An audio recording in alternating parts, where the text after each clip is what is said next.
पहला शव, दूसरा शव, तीसरा शव, चौथा शव। ये शव 35 साल के सुनील, 30 साल की पूनम, 6 साल की बड़ी बेटी सृष्टि और 2 साल की छोटी बेटी लाडो की है। गुरुवार तक इस परिवार में खुशियां ही खुशियां थी, लेकिन आज यहां मातम पसरा है, लाशें बिछी हुई हैं।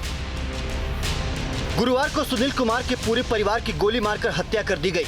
हत्यारों ने सुनील कुमार को पहले गोली मारी, पत्नी बचाने आई तो उसकी भी हत्या कर दी गई। 2 मासूम बच्चों को भी हत्यारों ने नहीं बख्शा। इस समय हम जहां मौजूद हैं, यहीं पर एक दलित अध्यापक जो सुनील है वो रहता था किराए के मकान में और यहीं से अध्यापन का कार्य करता था, सरकारी अध्यापक था। और इसको शाम को लगभग, ये पब्लिक प्लेस है, चौराहा है, तमाम सारे लोग थे, आकर उसको पूरे परिवार सहित 2 मासूम बच्चे समेत 4 लोगों की हत्या कर दी गई। इस सनसनीखेज वारदात को लेकर स्थानीय लोगों में जबरदस्त गुस्सा है, लेकिन एक बड़ा सवाल भी खड़ा होता है। जिस जगह सुनील कुमार का परिवार किराए पर रहता था, आसपास कई दुकानें हैं, लेकिन किसी ने भी हत्यारों को आते जाते नहीं देखा। पुलिस का कहना है कि हत्या का मकसद साफ नहीं है, लेकिन मौकाई वारदात से कुछ अहम सबूत हाथ लगे हैं। घटनास्थल के बारीकी से विश्लेषण करने पर बहुत स्पष्ट है कि कोई फोर्सफुल एंट्री नहीं है। इकलौता रोड जिससे कि लोग आए हैं वो दरवाज़ा है, और या तो वो खुला है या खोला गया है। और जो स्थितियां जो और साक्ष्य मिले हैं वो बहुत महत्वपूर्ण साक्ष्य मिले हैं। हमारी 4 टीम्स इसमें लगी हुई हैं। जिस महत्वपूर्ण साक्ष्य को हम लोगों ने अब तक संकलित किया है उस पर बहुत जल्दी घटना का अनावरण किया जाएगा। पुलिस के मुताबिक जिस तरह से इस हत्या में बच्चों को भी नहीं बख्शा है, हत्यारे जान पहचान के होंगे। पहचान उजागर होने के डर से बच्चों को भी मार दिया। पुलिस का कहना है कि पीड़ित परिवार रायबरेली का रहने वाला था। 18 अगस्त को SC/ST के तहत एक मुकदमा दर्ज कराया था। मृतक सुनील ने जिनके खिलाफ मुकदमा दर्ज कराया था, पुलिस उनकी क्राइम कुंडली की जांच शुरू कर दी है। सुनील के पिता राम गोपाल का कहना है कि कुछ लोग उसे हमेशा परेशान करते रहते थे, जिसकी वजह से उसने उन लोगों के खिलाफ पुलिस में शिकायत दर्ज कराई थी। पिता को शक है कि उन्हीं लोगों ने उनके बेटे और उसके परिवार को खत्म कर दिया।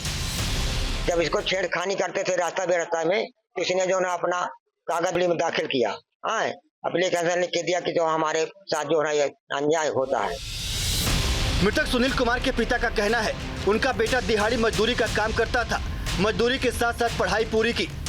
सबसे पहली नौकरी पुलिस की पाई, लेकिन 1 साल बाद उसे शिक्षक की नौकरी मिल गई, जिसके बाद पुलिस की नौकरी को छोड़ दिया। अमेठी की सनसनीखेज वारदात ने हर किसी को खौफजदा कर दिया है। लोग दहशत में हैं। CM योगी ने स्वतः संज्ञान लेते हुए दोषियों पर सख्त से सख्त कार्रवाई के आदेश दिए हैं। लेकिन अमेठी की इस दिल दहला देने वाली घटना को लेकर सियासत भी शुरू हो गई है। कांग्रेस नेता राहुल गांधी ने लॉ एंड ऑर्डर पर सवाल उठाए हैं। राहुल गांधी ने कहा, पीड़ित दलित परिवार को अगर इंसाफ मिलने में देरी हुई तो खुद अमेठी आएंगे और इंसाफ की लड़ाई लड़ेंगे।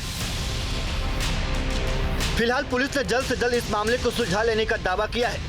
पुलिस का कहना है कि घटनास्थल से कुछ ऐसे सबूत हाथ लगे हैं जिससे कातिल का जल्द पर्दाफाश हो जाएगा।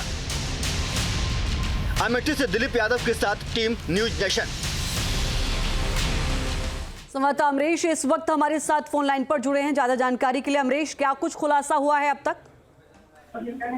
अभी तक अगर बात करें तो जिस तरीके से कई पुलिस टीमें घटना के बाद देर रात जब घटना हुई तो उसके बाद से लगी थी टीमें, लेकिन कुछ ऐसे तथ्य अब निकल करके आए हैं, कुछ सबूत ऐसे निकल के आए हैं जो पूरे घटना पर बड़ा सवाल खड़ा कर रहे हैं। निश्चित तौर पर अब संदेह की सुई जो है खुद सुनील पर ही जा रही है कि जिस तरीके से कुछ जो पूनम उसकी पत्नी थी और जिसके ऊपर आरोप लग रहा था, जो यहाँ पर चंदन वर्मा था जो हॉस्पिटल चलाता था, उसके साथ छेड़छाड़ का पहले मुकदमा हुआ था, पूनम ने किया था।